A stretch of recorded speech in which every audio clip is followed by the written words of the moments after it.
UW Professor David Domke was surprised to learn he was the Washington State Teacher of the Year this year because he was currently writing a book and not even teaching. Walking out to the bus, I take the bus home, and as I was walking down the stairs, I opened the letter and it said, congratulations, and I couldn't believe it.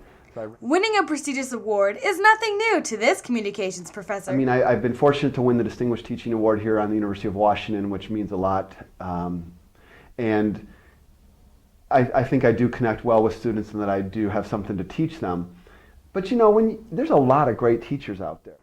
His teaching style is very popular among undergrad students. I had Com 201 with Professor Domke, and he was awesome. Everyone knew that he loved a special kind of Gatorade that he always brought to class, and that kind of started off the class every day with a little bit of fun. We always kind of poke fun at him.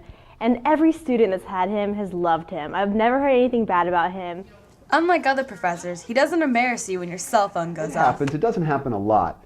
Usually what goes through my mind is that the students whose cell phone is going off is embarrassed.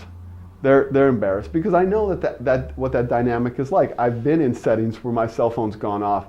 Professor Domke's latest book, God Willing, examines the rhetoric in the media, and since I interned at Fox News Channel in New York City, I asked him what his opinion was on their rhetoric. I very much think that Fox is kind of the conservative response to the so-called liberal media, okay?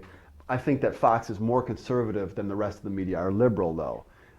If you take one of Domke's classes, he will evaluate you. We could sit down and talk, and you could tell me what you know learning from the class. Or you could write papers, you could do a presentation in the class, or you could take a test.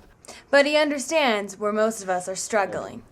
College has become this time in people's life where they try to figure out who they are and where they're going. And used to be that was a high school phenomenon. Now in the kind of very affluent society that we have in America, college has become that space for most Americans. And his advice for those who are struggling? My statement to them would be, hey, follow what really wakes you up in the morning and gets you excited.